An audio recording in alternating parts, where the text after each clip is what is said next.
को खुल के तीर चलाने।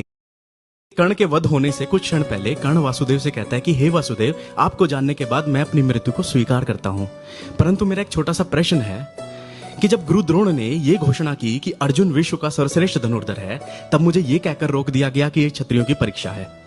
द्रौपदी स्वयंवर में जब मैंने मछली की आंख को भेदना चाहा तो मुझे सूत पुत्र कहकर रोक दिया गया।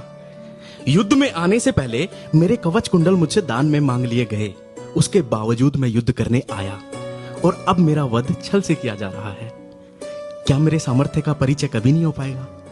तो वासुदेव ने कहा कि हे कर्ण, तुम्हारा वध करने के लिए युद्ध में आने से पहले तुमसे कवच कुंडल दान में मांग लेने के बाद भी तुम्हारा वध करने के लिए हमें छल का सहारा लेना पड़ रहा है।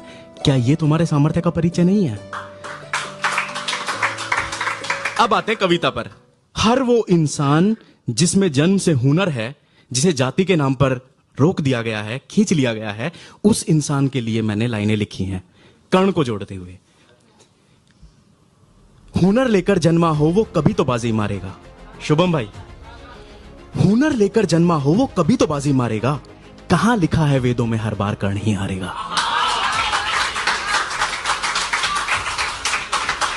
हुनर लेकर जन्मा हो वो कभी तो बाजी मारेगा, कहां लिखा है वेदों में हर बार कर्ण ही हारेगा।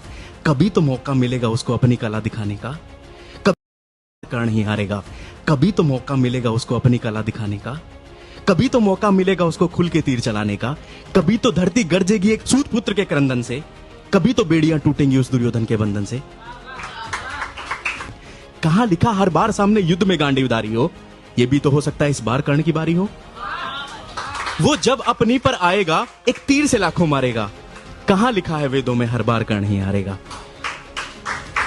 वो झुका नहीं है जाने भी ईश्वर ने कैसे भाग दिए, जब बात सामर्थ्य की आई तो कवच कुंडल तक त्याग दिए।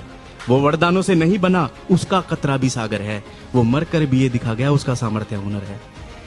किसी जन्म में वो भी तो पापों का बोझ उतारेगा, कहां लिखा है वेदों में हर बार कर्ण ही हारेगा।